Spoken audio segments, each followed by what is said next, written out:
take a look at stereotyping in particular, which is a kind of heuristic.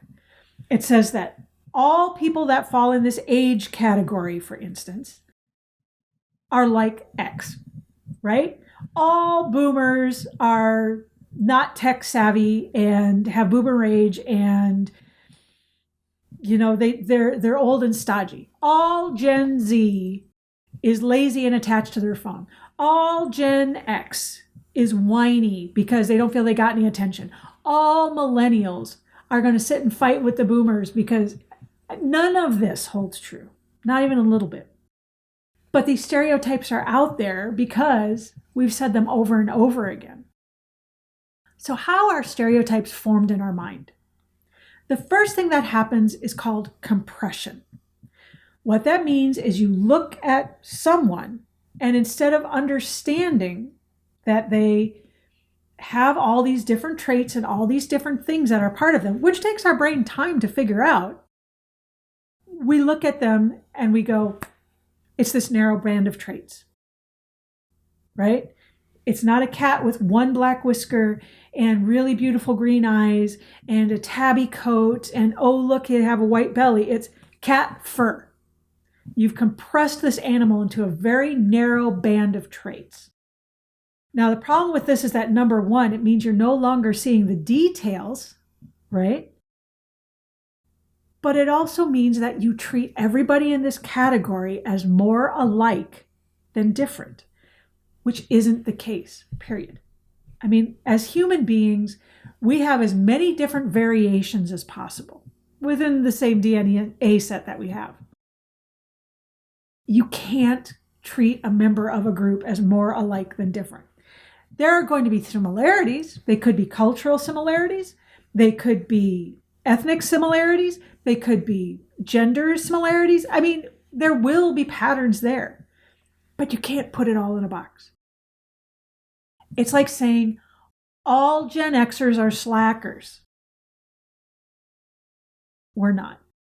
And I'm actually going to use the age stereotype a lot in this one, just because it's something that's come up a lot in the media lately. Well, yeah, for a while now, but I've seen a lot of it lately. So that's kind of where that's going to go. So the first thing that happens is compression. We compress the members into a narrow band with very limited traits. The second thing that happens is amplification, which means this small, narrow band of traits is amplified as being more important and more present than they actually are. Then this group looks like they're more alike, when really the reverse is true. They're going to be more different, right? So we've amplified the phone use of Gen Z, right? All Gen Z are attached to their phone and can't get off it. This is amplified as like a single trait.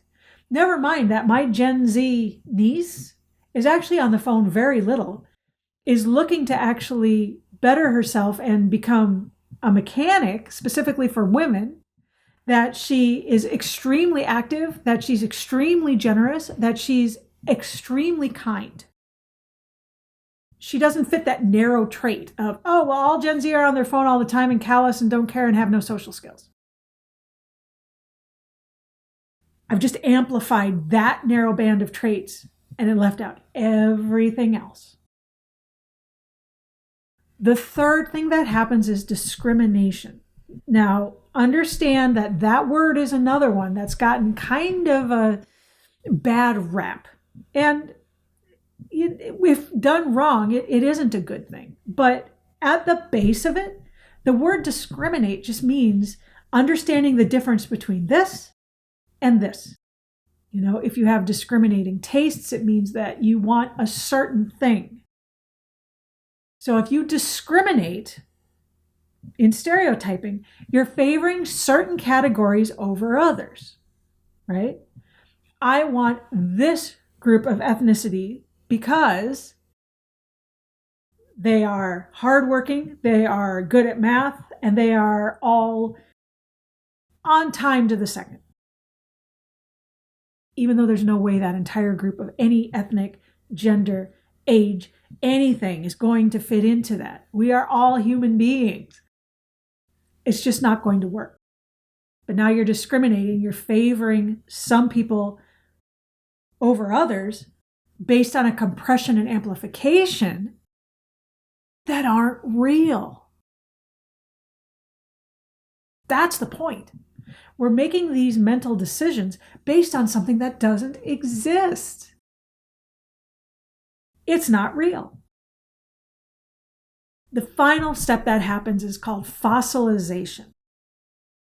So it means you've compressed people into this category. You've amplified a very narrow band of traits. You're discriminating on one category based on the other. And now you fossilize it. You turn it to stone. So not only is everybody in this narrow band like this, but they always will be. That's it. Every cat that I've ever known is aloof and mean and will bite me. All of them. Well, but we all know that's not true, right?